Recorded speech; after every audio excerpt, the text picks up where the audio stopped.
Hi, this is Bernie on the morning after the election debate, October 8th at 10 to 7 a.m., just at work at my desk here and with Connections Consulting, and having a few thoughts about the election I wanted to share with you. But first, I want to share a story. I was thinking this morning, I was on a canoe trip adventure once, years ago, when I was younger, in my mid 30s, and with a group of mainly 18 to 20-year-olds. There was one or two other persons sort of in their high 20s and early 30s, but I was the oldest, and we were canoeing in the Kananaskis riverfront area in Upper Can, and they're about a class 3.5 rapids on a 5 chart scale. And usually when I take people on my trips, they're about flat water network of Finger Lakes, or a .5, 1/2 of class rapids, so it's easy to navigate for beginners, and I like taking people out on that enjoyable ride. But this one, very challenging, 3.5. We hit a rock on this adventure in the canoe I was in, and threw us out of the canoe. I cracked 3 ribs and was kind of laid up. And the point is here, like, my partner I was canoeing with, we were a team of 12, was a young guy from Ontario, big strapping lad, about 6'2", muscular giant kind of guy, and I'm a pretty big guy. I'm 6 feet 230. But from that point in the trip, if I was alone in a one-man solo canoe, I would have had a hard time finishing the trip. And as it were, I got pneumonia when we started to climb Rogers Pass several weeks later because of my ribs. But the journey on the river would have been very short and secluded had in that point, had I not had someone with me who could take over the challenging part of the canoe, and that's when you're in the back and you're steering and you're doing a lot of the manipulative paddling, making the canoe. The guy up front has a role, but it's the weight falls on the guy in the back. He's really kind of so he took the back and I took the easier role in the front. The paddling isn't as heavy, and my ribs, were fine. I was able to get through the trip without as much pain. So my point is, we need each other in this country of Canada. Every person plays a part, and we can't look at it as though one person is more important, or being in Canada than another. We're all here, and we have to look at people that way. So I want to go through the debate last night a bit, and kind of give you my view. And it's not. I'm not going to put any person down. I'm going to give you my view on party politics, kind of where they are at, what they stand for, in my view, and what I don't believe in. And you may kind of figure out what I'm doing by all that, because I think you know me pretty good. You've been following me on social media. But let's start with Elizabeth May. First of all, she's not my relative. She has the same last name as me. I'm not sure who she is, and she might have been related to me back on the Ark, way back in the ancient days. And this is not to discredit her as a person or be judgmental in any way, but I personally don't believe that a Green Party should even exist. I think it's kind of stupid, to be honest with you. I think that every party that's sound should have an environmental platform. But come on, like, if you're running your own household, could you put recycling as your main, like getting your milk cartons to the recycling? Why don't we just change the party name to the Recycling Party, and we can focus on milk cartons? I mean, it's not. You got to look at revenue in your household when you break it down on an individual basis, and how you get your bills paid, and then your family comfort and enjoyment of life comes out of that. And there was just way too much focus last night because it lured everybody else. And there was always a way to find the topic of climate and environment to come in every of the 5 categories, it seemed, and it weighed into half of the debate. And to me, that's too much. If you liken it to this is how their stance is, and this is why I view it very dimly as a party, that it even exists. If you have a car, and a good car has a muffler on it, so you don't pollute pollution into the environment. Well, their stance is quit driving cars, quit using gasoline because it pollutes our environment. You know, the progressive conservatives, liberals, and NDP parties would probably say, let's use our fossil fuels wisely and have a muffler on your car so it doesn't pollute. And that's a good environmental stance, in my view, to eliminate cars so we can have a better earth.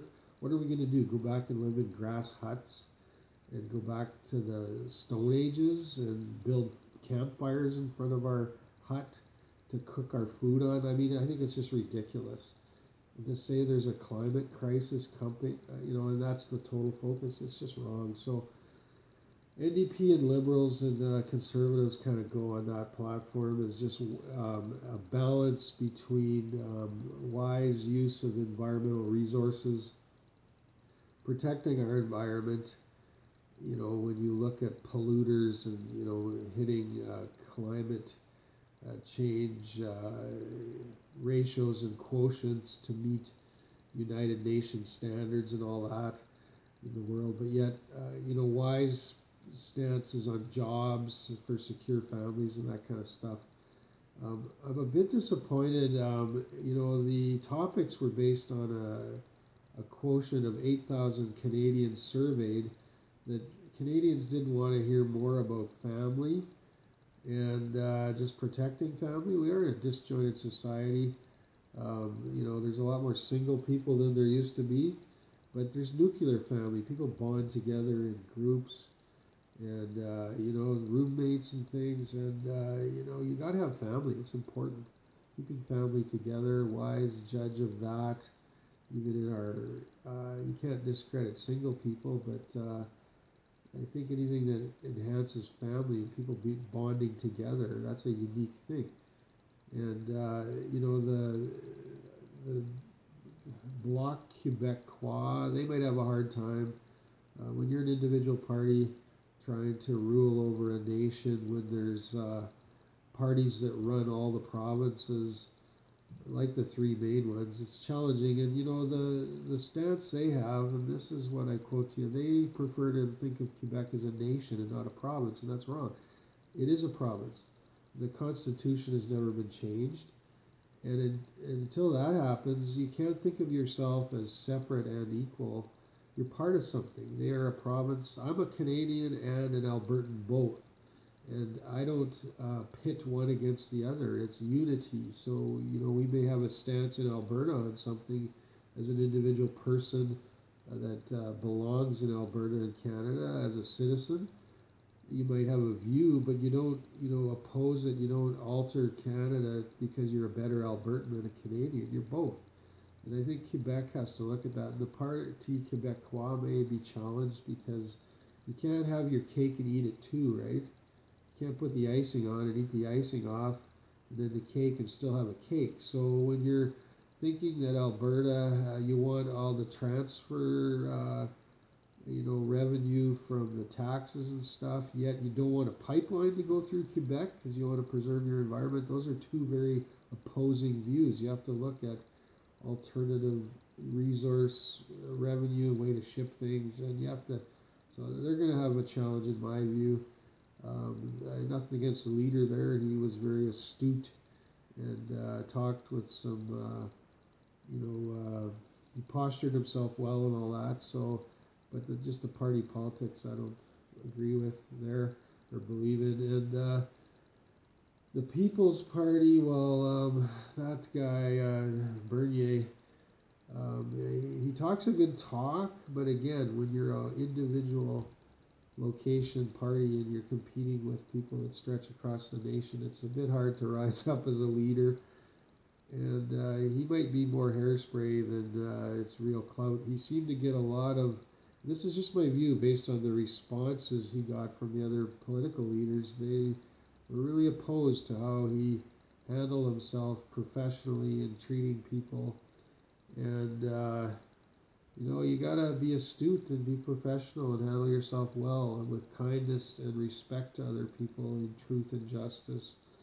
And so there, that could be a challenge. But he did talk a good talk fiscally, and I suppose that's a good thing. Now, when you get into the Liberal, NDP, and Conservatives, they're on similar platforms in terms of care of people and jobs and economy in some ways, but they oppose each other in others. Liberal tends to be in the middle of the ground often, NDP more to the left, and conservatives more to the right. And when I say right, it's enterprising and entrepreneurialism, creating jobs in the economy, but at the same time not forgetting about families and the little people that the conservatives protect, that the NDP put as a frontline platform. And the challenge when you have that as a frontline platform, and even though Singh there, he did talk a good talk, NDP historically has been a burden. Higher bureaucratic government, their proportion of civil servants always goes up, and that's a bigger expense on administration, so taxes tend to go up, and that's challenging. When you only look at increasing tax on the rich and the elite to offset the needs of the little people, it just makes it challenging. So I'm not, he was a very good talker. He talked, for a young fella, he talked very articulate, I suppose, but, I just don't think NDP party politics, personally, it's left wing, and it doesn't, I look at my own faith background, and I've studied the Bible, as you know, to look at ancient wisdom, and I believe, as I see our Lord, the view there is that we all have to put our best forth, I suppose, as people, but yet knowing, and this is why I don't agree with Elizabeth May, it says right in the scripture, there will always be poor, so feed the poor. So have a stance to eliminate poverty doesn't even make sense. You got to look at programs, how you can support and make sure poor people that never get off the street have housing and shelter, that the vulnerable aren't exposed in our society. And, that's where I will accommodate Trudeau a bit on his platform when they took the Syrian immigrants into exile here in Canada a few years ago. At that point in time, I was out of a job. My work had come to an end, and I hadn't quite launched my company. I was proposing that, I guess, in my own mind, how to dwell on that and whether it was launch time or not. I actually took a job that summer painting houses for minimum wage because my unemployment insurance had run out and my existence in this country was being threatened.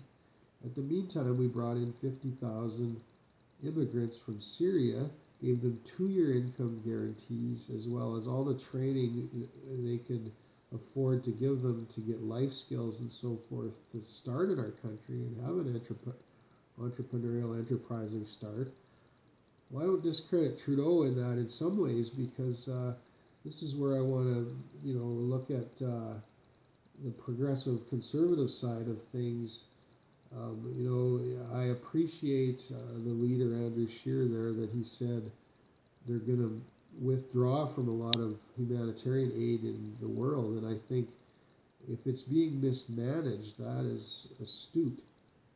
But I think Canada plays a role in humanitarian in the world. When I was married, we had 2 orphans we supported in Africa. When I got divorced, I had to regroup. My focus became on my own kids, totally 100%, and I gave the church organization back the orphan, and I am sorry I had to do that, but you got to look at your own situation, and so I appreciate that, what Andrew Scheer said, but we can't disrespect, and Canada will always have to play a role, and we'll have to know there's times when you got to step in, and I think whether I agree with every little policy Trudeau put in place on that Syria initiative, when you have a despot leader in another country killing their own people with chemical weapons and torturing them, and it's public on the media, there's times when you got to step in. So as challenging as that was to me, even just personally, the humanitarian side has to be there in some element, and I support that. So I'm looking at these three parties. We were always raised right-wing thinkers. That hasn't changed. I believe God is enterprising and entrepreneurial as He puts that forth to us as people to do our best. In my study of the Word, the book, but I think, you can't ignore people's needs, and the kindness and compassion and care for the vulnerable has to be there. So it's a good mix. I like what Andrew Scheer said, in terms of tax breaks universally to everybody, the little and the big, in terms of economy. The rich and the wealthy can't go ignored, but at the same time, we can't burden entrepreneurs down where they don't want to create jobs for those of us that need them. And, families need to be taken care of, but that can't be our singular focus without,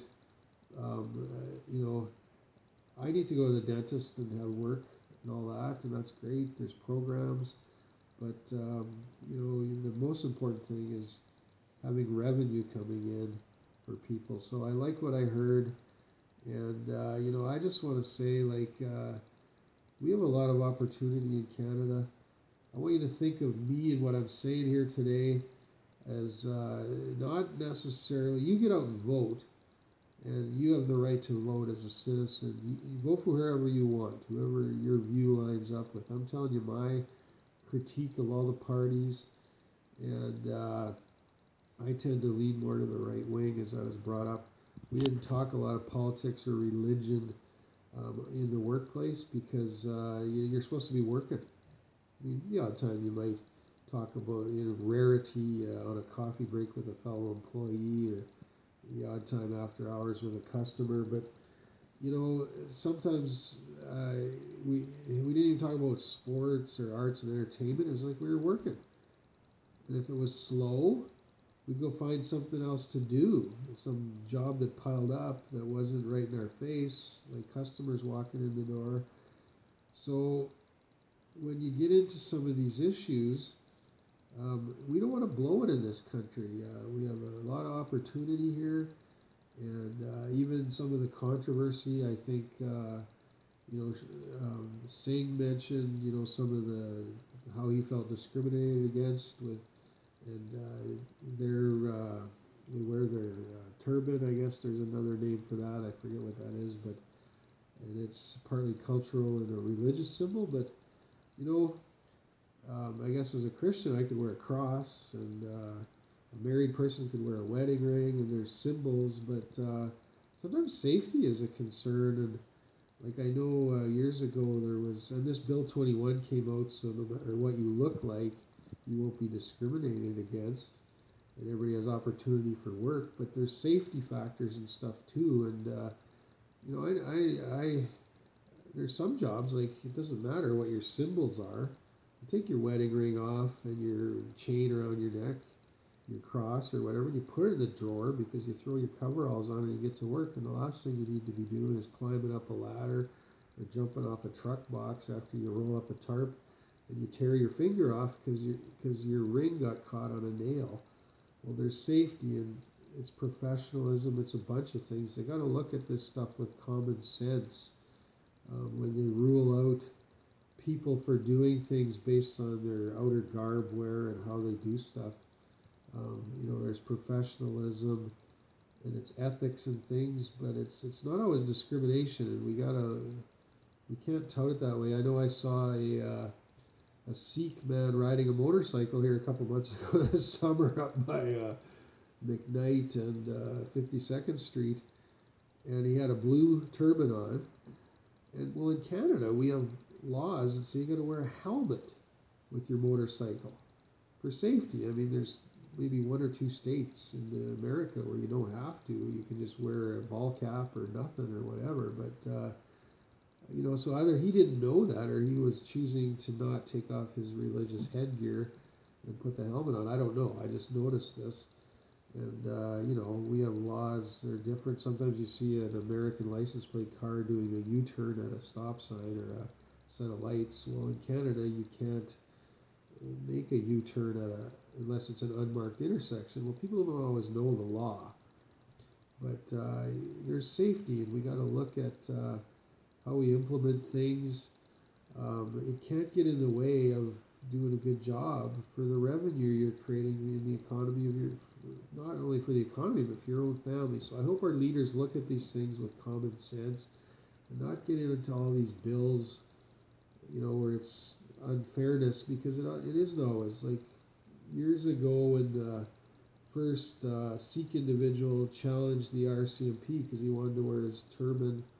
And I mean, chiefs of Indian reserves could wear feathers and headdress, I guess, if they were a policeman. But that's not part of the uniform, and we have to look at cultural changes, but it has to be combined with safety, because there was part of it was a Korean dagger that was a war symbol in their faith or something. Well, a policeman's already carrying a flashlight, a set of handcuffs, and a gun. And if all of a sudden you're adding a religious symbol and it's a dagger, and you're putting it on his belt, and then next thing you know, it's safety. He's got too much there. It's going to be clutter getting in the way as he's reaching for his gun to arrest a person or whatever. So I just hope we use common sense. Freedom of expression is one thing, but if we cross the lines, I mean, if I'm running a company, and I am, and any company I've ever worked for, if you go into Tim Hortons even, for example, they have uniforms. Well, they might have a casual dress day, I don't know, some companies do. And I've seen restaurants like Original Joe's where they came in with their tie-dye shirts one day instead of their normal black pant or skirt, dress, and shirt. Companies do this kind of thing, but we gotta have the right balance between freedom of expression and safety and the professionalism outlook that a company has for good business. And I hope we use common sense, because as I was saying, in Canada we have a lot of opportunity, and I hope we don't blow it. So I want to go with that. I encourage you to get out in the polls. Let the best person and party win. And, think of it like a football player. I'm hoping what I'm doing today is clearing out some of the forest so you can see the trees. Think of me like a front line backer on the front line, clearing out the team, because you're the quarterback or the fullback or the halfback with the ball, and you're going to make the pass somewhere, and I'm plowing down the front line so you can get through and see better. And think of it that way, and get out and vote. And I think Andrew Scheer, in my opinion, will do well, because he's got the right balance for what I believe in, on the right-wing thinking of enterprising and entrepreneurialism, and creating jobs and revenue for the economy, while at the same time protecting families and some of the good heritage. We're all immigrants in this country, and even the First Nations people. We might see a day where the First Nations people want to become provinces because they want to be part of Canada and not separate from it. And that day may be coming. There's a lot of unity in those people, and whenever I relate to them and interact, they want to be part of you. They don't want to be against you mostly, and the more we can reconcile and build bridges in our society and anywhere, the better. The States has 52 states. We may end up with 58 provinces, or how many ever First Nations add them up across all our 13. And I've been to most of the provinces. Our family's been to 11 of the 13 provinces. 10. 2 territories in Quebec is the only 2 places we haven't been to. So we're going to get there, and maybe it'll be with my kids someday.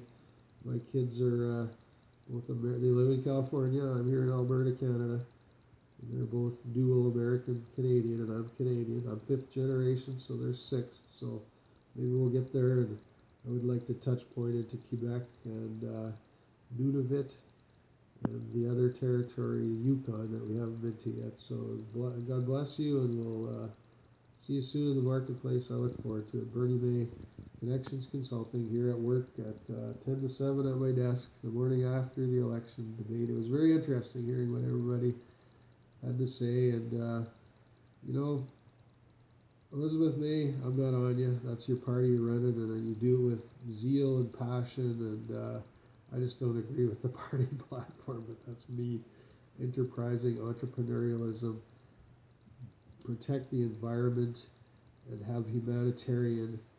And within that, education is important, and environment, and energy, And within business, the economy, that side's important. And then in humanitarian, you got to look after people. You can't have people being lame ducks out there that aren't cared for and are vulnerable in our society. So go with that. Bernie May Connections Consulting.